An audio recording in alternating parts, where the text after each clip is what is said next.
simple rule of modern eating: fatty foods in huge portions are bad for you.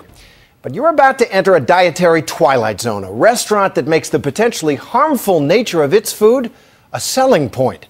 Its name, get this, the Heart Attack Grill. And they do bring a certain whimsical comedy to serving up giant versions of meals that have been American favorites for generations. But as Ryan Owen explains, beyond the comedy are some very real health concerns.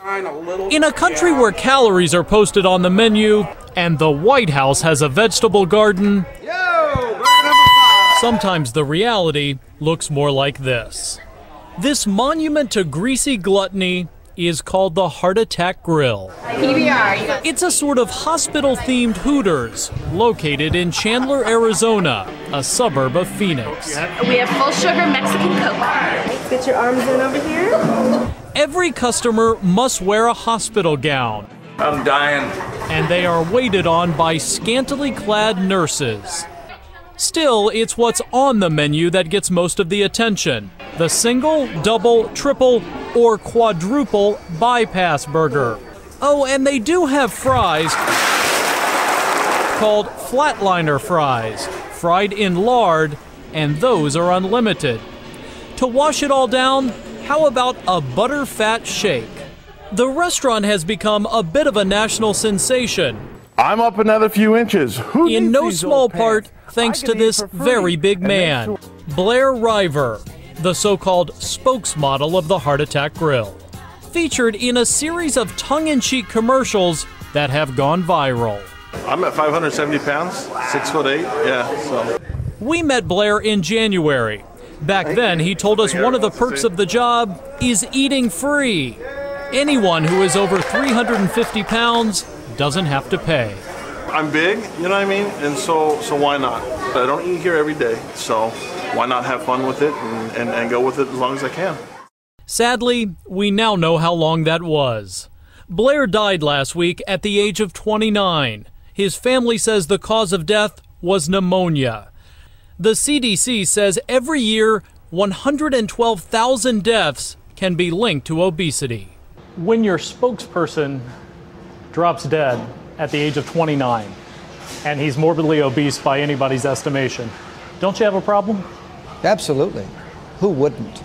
John Basso owns the Heart Attack Grill. As part of the act, he dresses up like a doctor. Every single person cared about Blair. Had he have been thinner, he most probably would have survived that pneumonia. And that's a hard fact that I'm not here to deny. There's an argument to be made that you used this guy during his life, and that now you are very morbidly using his death to continue to promote your restaurant. I absolutely agree. And in a very sick way, his death has gotten the message out further. So this man's death has not given you pause at all? Zero pause. For a man who is making an awful lot of money serving up artery-clogging burgers, Basso has a most unusual justification: that America needs shock therapy to cure its obesity epidemic. He says he tried other messages. He once owned a chain of Jenny Craig weight loss centers and several personal training studios. I hope that every single person out there comes in and buys a hamburger and a t-shirt from me. But you know what? I am saying loudly and as clearly as any business in America can, this is dangerous. Oh, he's using it as a marketing tool. I mean, the word that just leaps to mind is hypocrisy. You won't be surprised to hear real nutritionists take issue with this fake doctor and argue he's laughing all the way to the bank. I think there are real ethical issues in what he's doing. If he believed that diet had nothing to do with health and was selling those foods, then at least you could think, well, okay, he's misinformed. But he knows what he's doing. He's deliberately trying to get people to eat more than they need. Blair, you say, was also your friend in addition to working with you. I loved working with him. Do you have a conscience at all? My conscience is simply this. What would Blair, hovering above me, want me to do right now? And Blair would say this: put back on the stethoscope.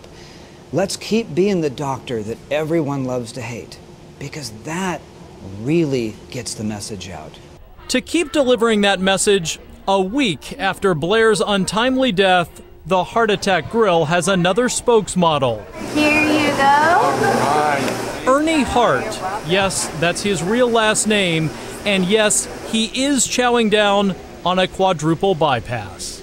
Even though my cardiologist and my wife tell me not to come, and after surviving a coma and multiple heart surgeries, I still come. I enjoy the burgers. Ernie was actually the spokesperson before Blair, but had to take a few months off after open heart surgery. From baby, that's the taste that's worth dying for. Now Blair is dead, and Ernie's back. The fact that you stuffed him full of burgers for free as often as he wanted, what share of the responsibility do you have for his death? The equal share with anybody who provided junk food to anybody. Aren't you glorifying obesity, which obviously kills? Absolutely. I think it would be immoral to stop at this point. Explain that to me. We're past the point of no return at the Heart Attack Grill. We have blood on our hands at this point. The doctor is taking his act on the road, opening a second restaurant in Dallas this summer to spread his morbid message to an even bigger audience. I'm Ryan Owens for Nightline in Chandler, Arizona.